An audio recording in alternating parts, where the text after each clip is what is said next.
So, good afternoon. I'm joined by Craig Vodnik, the CEO and co-founder of cleverbridge. Cleverbridge is in its 15th year this year, so quite a celebratory year. It's not your first e-commerce venture, Craig, so welcome. Thank you, Matthijs. You guys have a dual headquarters between Cologne in Germany and Chicago, focused on digital goods. Did I forget anything there? I think that's the main thing, right? We've been around for a while and have had a really great run and love being. We're kind of like e-commerce nerds, I would say. Yeah, exactly. It's not your first venture either, so very versed in setting up and growing companies. So I think heading in the right direction. Yeah. Very good.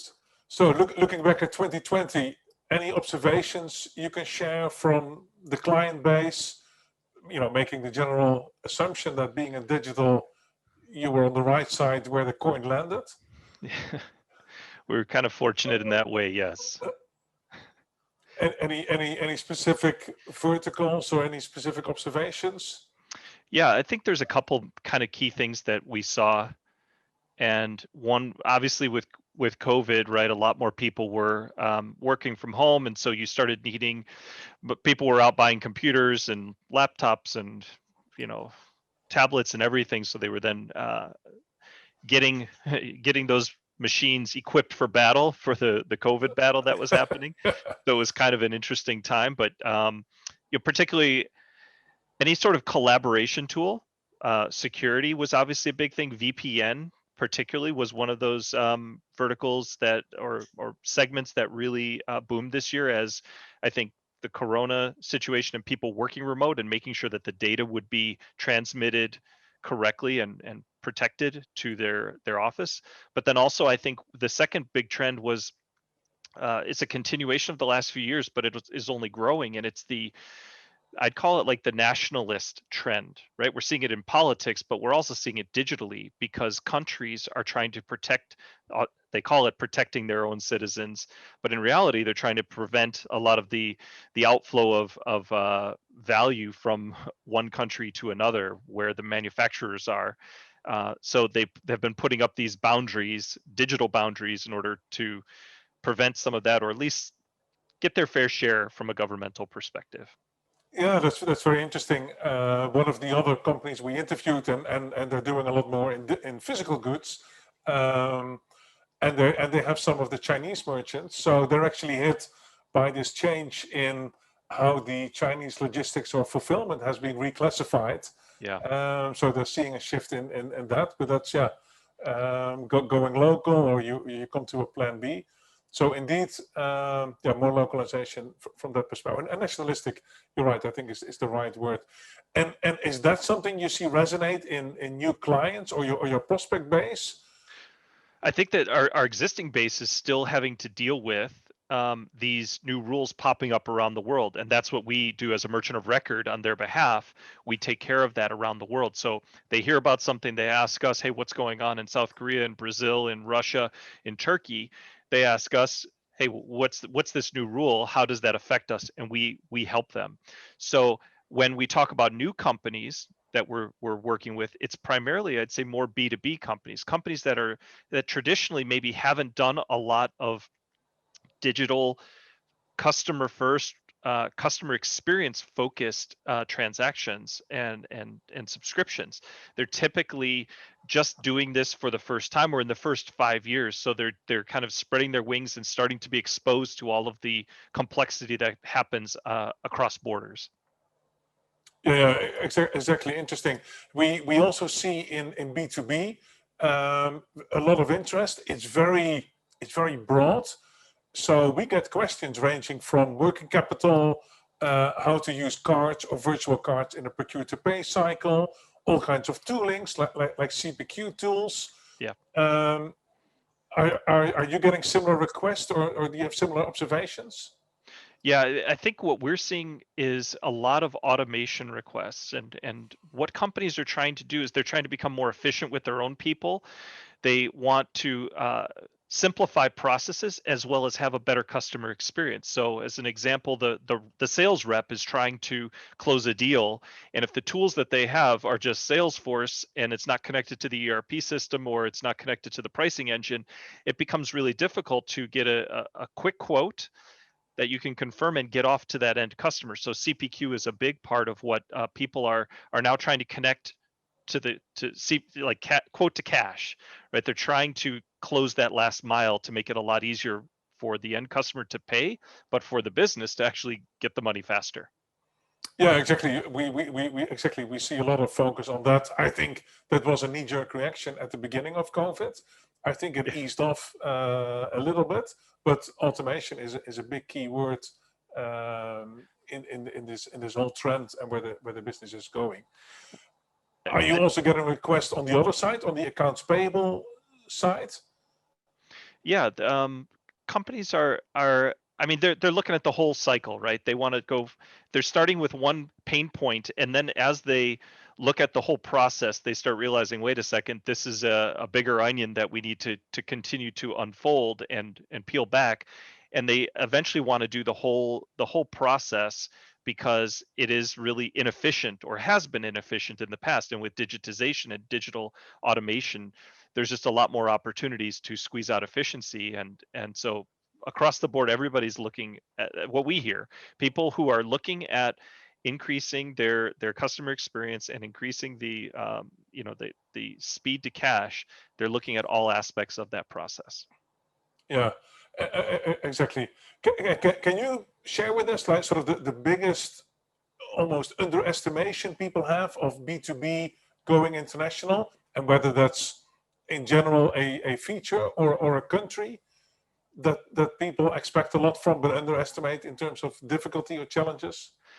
That's a great question. I think that the the main I, I I think that some people go into it and they really know that it's going to be difficult, primarily because they're looking at channel conflict. They're looking at perhaps where the revenue is owned within an organization, and then how do they get everybody on board? Because it's one thing to say, hey, we're going to plug this partner in, or we're going to plug in this new process, but then you have to change the behavior of the people, not just within your own department or your own business unit, but in other ones. And then you've got the channel on top of that. And so who gets paid for what and how they who's going to win and lose in that whole process is something that people are concerned about, and it's a hard problem to tackle, but there are definitely options and ways to do it that it works actually out for everybody, because in a lot of cases the channel perhaps might not be really caring about some of the opportunities that are sitting in their database.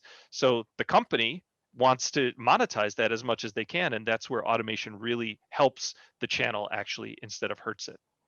Yeah, exactly.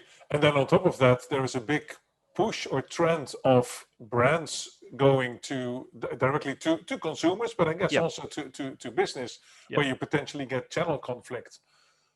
Is that something you're seeing? Yeah, I mean, it's I like to call it the sort of Amazon effect. It used to be the iTunes effect, right? Yeah, Where consumer companies would come to us and say, "Hey, I want to open an app store so that I can sell. I want to make it one click for my customers to buy." But now everybody kind of has come around to Amazon and basically saying, "Why should my customers have to wait until my sales reps are available on the phone?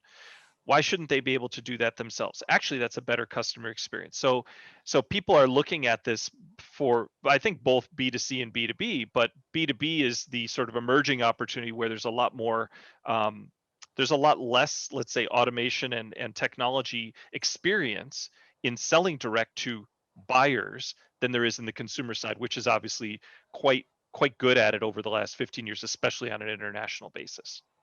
yeah, exactly. No, no, completely agreed. And I think a lot of the business buyers are taking their consumer experience to the office, and they're thinking, well, Yeah, I'm comfortable buying whatever I buy at home online. right. Why not buy it for my business?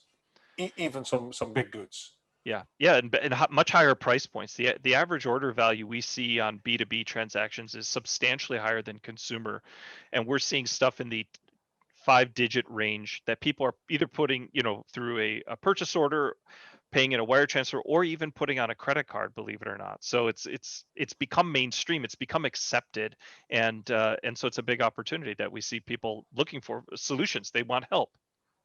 Oh yeah, we see we regularly see over 1 million put on a card. Um, it's often a single-use virtual card, Yeah. so it has a lot of protection around it in case it's intercepted. But agreed, there's a whole different route or a whole different market developing there. Hey, Matthijs, I have a question for you while we're on this subject, if you don't mind. Yeah, sure.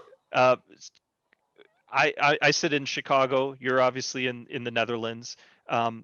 What we see on the B2B side is maybe more awareness and movement in the US or in North America than we do in Europe on that.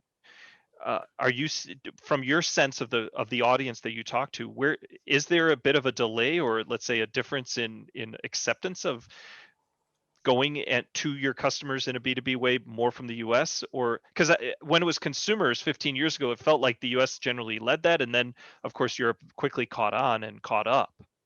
I think it's a very good question, Craig. I think Europe is catching up. We're definitely behind. Of course, we're not as card savvy as the US is in general. We're not as business card or corporate card savvy as the US is. We are catching up. I think the UK is nearly on a US level. Mm-hmm. Ireland is probably not far behind, being particularly UK being very US centric or Anglo-Saxon US centric. Europe is behind, but I've seen over the last 2 to 3 years platforms like Coupa doing sort of procurement automation, including cards. And in the UK, there's a couple of companies. Actually, a deal just closed with Wax buying Enet and Optal in the UK. And there's another company in the UK. The name eludes me for the second, but it's all about cards and card centric, and a lot of it in a B2B environment. Mm-hmm. So think of a rider buying things, getting a virtual card pushed in their Apple or Google wallet to pay at the store where the shopper ordered in a marketplace. That's absolutely around. And I've seen larger companies put out RFPs on automating and optimizing these procure-to-pay circles or cycles, and doing that. It's more long tail and sort of the mid end. It's not yet on strategic goods. And actually, in the US, you'll see companies pushing their entire procurement cycle online and on a card. But I've also seen MasterCard and Visa here, of course, doing acquisitions. But I've also seen them on stage at events saying, we're also transforming the rails to process any type of payment. And we have open banking coming. And open banking is a unique opportunity to also move those wire transfers on the card rails. Yeah, and that's what I was going to say. I mean, I'm jealous of Europe's wire transfer infrastructure and the speed with which that money actually moves around, because in the US we still don't have that, although I think there's some ACH improvements coming. Yeah, exactly. There is some there are some developments coming. I think the different feds have agreed on a standard on the rails, and the next step is to start to implement it. If you look at Brazil, they implemented an open banking system or an instant payment system within a matter of 12 months. Right. It went live on the 16th of November, and we're now a month later, and they have 47 million people signed up on a population of just over 200 million. Wow. And they've done that with, it's a very mobile savvy country. It's very B2C, and B2B in Brazil is very, very paper and wire transfer driven. But in a B2C environment, it's very mobile, and they like it, and it's very, very cheap. So you also get kind of the merchant pool of offering it. Yeah. I wish we had that in the US. So it's coming, but I guess be patient. Yeah. From that perspective. Another thing you touched on is partnerships. How important are partnerships for you to develop and let's say move into B2B, but it could also relate to B2C? Yeah, I think that typically are in the B2C world, most companies would typically work direct unless it's a really big opportunity. So being able to do a lot ourselves was how we handled it the first 14, 15 years. But clearly on B2B, especially as you look at a global market, these are much, much bigger volumes of money that are moving around. Companies have a little less knowledge about what's happening that's new, and so therefore they're looking to partners in order to help guide them and advise them on which way to go, what to do. And so we have been working the last few years on developing a partner network that helps us helps explain and augment the things that we offer from a commerce automation perspective to these sorts of B2B companies. And especially when you look at Asia, I think that in Asia it's a little more normal to work through partners, less direct and more through partners anyway. So it kind Yeah, of true. helps going into the Asian market to actually develop a partner network. But certainly it's something that we see as key to where we're headed uh, in 2021 and beyond, because it just is it's part of how decisions are being made. And so we see that as a very important part for us. And are you focusing on a certain ecosystem, a particular ecosystem, or are you more opportunistic? How is your is there a partnership strategy? We primarily are looking at companies that complement what we do, so that there's essentially the opportunity to go in together and say, hey, we can help you from A through M instead of just A to D. So we're looking at companies that maybe are already in some part of the business and need the commerce capabilities, or vice versa. We have the commerce capabilities and we may need some augmentation of that. We could bring somebody else in with us. Okay, interesting. And what's the role of APIs and microservices in your partnership strategy and your overall strategy? Well, I think as part of our overall strategy, it's the clear debundling of the monolithic platforms of the past. And so companies want more flexibility, which comes with modularity. But at the end of the day, they still want support and consultative partnership to help advise on how to do certain things, to connect the pieces, the business processes and experience. So we have a number of APIs. It's available online. People can look it up to see our APIs, so that we can connect into systems very easily. And then on the partner strategy side, it's the same thing. Like typically we will connect with a partner directly, and then we can go in and offer our services together in a faster way than if it were done separately at the moment that it's needed. Yeah, exactly. And do you see a different role? For instance, do you see developers or more technical oriented people come in the buying cycle? Yeah, I mean, that's a good question. We see it in all parts. We see different buyers for different types of products, right? So developers, certainly, a Stripe type solution, getting something off the ground, just starting basic, developers play a big role in that. When you start getting to these big business processes, developers are a part, or IT is a part of the decision making body. They're typically not the decision makers, but they're just part of the decision making body.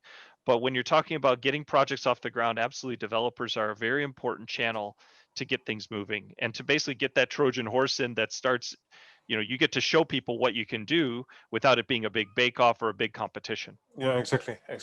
And have you changed hiring profiles or hiring strategy to get more, let's say, tech savvy people, into your sales teams, or have you trained people? Yeah. Yeah, our best salesperson was a customer service agent that I hired about 14 years ago, who just had this real affinity for technology and loved the clients that we had. Was blown away at 21 that he was working with the owner of some of these companies. Um, and so we've tried lots of different things, and clearly people who have a technology affinity, who are really into these different types of softwares and services online and consume them for their own use, they typically are the ones that, when they act more consultatively, they become really, really good, and they clearly stand out in the crowd. And we've been told that numerous times with a variety of our team members who've been with us for 10 plus years. They're like, you guys really get it, as opposed to somebody that's just a hired gun kind of coming in trying to sell me on something. You're actually trying to solution and provide the right fit for what we need, not taking your solution and just telling us we need the solution when you Yeah, don't even know exactly. the problem. Yeah, exactly. Move over, Mr. Client. I'll also Yeah, implement it for you. yeah. Yeah, exactly. All right. Last but not least, can you share a prediction with us? Where will we be in 6 to 12 months from a commerce perspective?